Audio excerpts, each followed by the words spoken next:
This tax, this billionaire's tax that he's talking about, this would cause Jeff Bezos of Amazon to have to pay $9 billion every year in taxes, in addition to what he already pays. $9 billion Bernie Sanders would steal from him in taxes. That's shocking.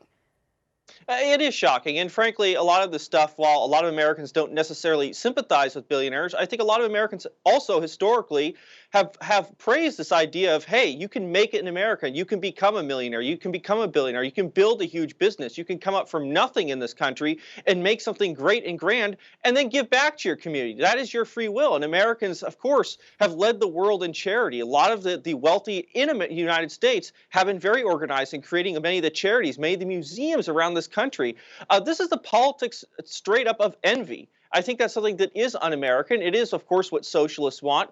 And I think it's a bad thing. It's a toxic thing for American politics, especially a proposal that is so outright, I think, unconstitutional and against our basic values. Well, it is unconstitutional. That's the other thing. This is not just a matter of differing ideology. It's not just a matter of, do we want the government to be able to look at your bank account and say, I don't like how much is in your bank account, therefore I'm giving myself the justification and the authority to take some of your money because I don't think you should have it and I want it to pay for my political agenda. It's not just the ideological question of whether we want our government or our politicians to do that. We have a constitution that protects us from this type of government overreach so that politicians like Bernie Sanders can't just come in and tell us that because they are elected members of our government, they can do this. It is unconstitutional because it's unconstitutional to levy a direct tax on somebody, meaning it's not income, it's based on your asset. He's not allowed to do this.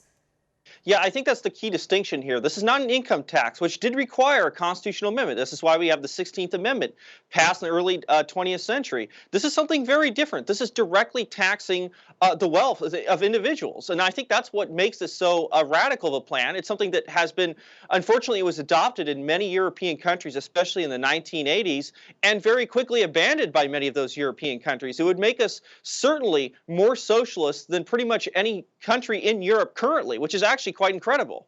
It is, and it not only gives the government this unconstitutional power to take away people's money if the government officials think people have too much money, there's really no limiting principle on this, meaning right now Bernie Sanders is targeting billionaires, but at what point does he say, well, millionaires have too much money too, so I want to take money from them? There's no reason under his logic that that couldn't be the case, that he couldn't identify any one of us for any amount of money that we have and say, you have too much money and therefore I have a right to take it.